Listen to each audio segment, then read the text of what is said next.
capitalism, and opportunistic Second Amendment advocacy. That's why I sell masks. Capitalism, people want them, and two-way, opportunistic advocacy. Because I can put my two-way message on one of the biggest billboards there is, your face. I've seen messages from people who say that they don't like the idea that I sell masks. And you know what? I get it, and then I don't. I get it from the standpoint of the idea of mandating masks. I'm not a fan of that. I'm not a fan of being mandated to wear a mask every single place that you go. For Christ's sakes, I got kicked out of a restaurant in LA for not having a mask on. However, there are a lot of people who voluntarily want to wear a mask, or a lot of people who, because of their situation and circumstance, have to wear a mask, like your job. There are a lot of people who work in places that require that they have to wear a mask in order to come to work. And they have this job to feed their kids. So they're going to wear a mask when they're at work so they can continue feeding their kids. Then there are the people who rather go to a grocery store and buy their food instead of spending a small fortune on Uber Eats like I do. Then there are those individuals who choose to wear a mask because they have people in their family or who they're around on a consistent basis that are more at risk of developing really bad symptoms or at worst dying from COVID. And so they decide, I'll go ahead and wear a mask because having a mask of any sort versus no mask at all is better than nothing. And then there are people who really honestly wear a mask as a fashion statement. They want to make a statement. They figure, okay, look, considering the high survival rate of this particular virus, I think it's kind of ridiculous that I have to wear a mask. And they feel, you know what? It is kind of ridiculous.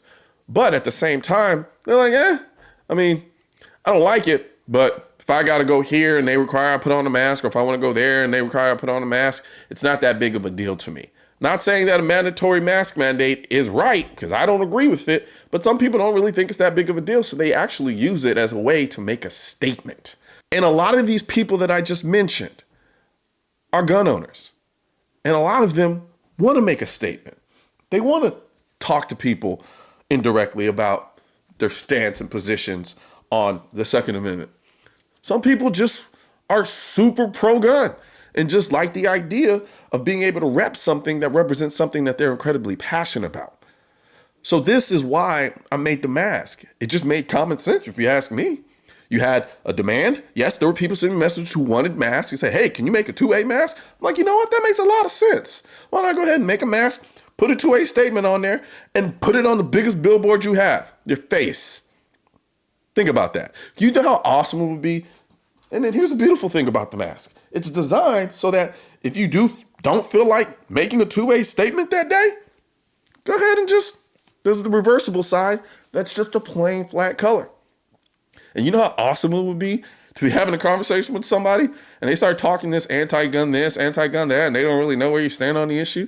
And you just kind of quietly, in the middle of a conversation, put your mask on? I'm sorry. Kind of lit. I look at the idea of being able to put my message upside down, my message that I'm incredibly passionate about, on the biggest billboard you have, your face. So for those commenting and wondering why and asking me why I'm selling or making masks, that's why. 1835 in Texas, soon after a weapons confiscation request, the ladies of the settlement hastily made a flag to fly over a cannon being requested to be confiscated. The flag featured a black cannon in the center, the words "come and take it" below, and one star above the requested weapon to be confiscated, representing the Lone Star State. Today, there was another growing gun confiscation request in all 50 of our states requesting to confiscate our AR-15s. We want the government to know what would happen if they tyrannically passed their so-called assault weapons ban. "I will not comply" is a symbolization of defiance against politicians, anti-gunners, and any other tyrannical entity looking to deprive you or your Second Amendment right as put forth in the Constitution of the United States. All right, now we have the performance mask at shop.mrcolionnoir.com. And no, these aren't the masks that suffocate you to death. You can breathe in this mask. It's lightweight material, very high quality. You know how I do. I'm sure the YouTube algorithm is going to do a phenomenal job of suppressing this message. So please share this video with as many people as you can so we can beat the algorithm and get our two-way message out to the masses. Also, don't forget to like this video and leave a comment and hit the bell and subscribe button. If you're looking for where to purchase your Defund Gun Control shirts, hats, and drinkware, there's a link in the description section of this video.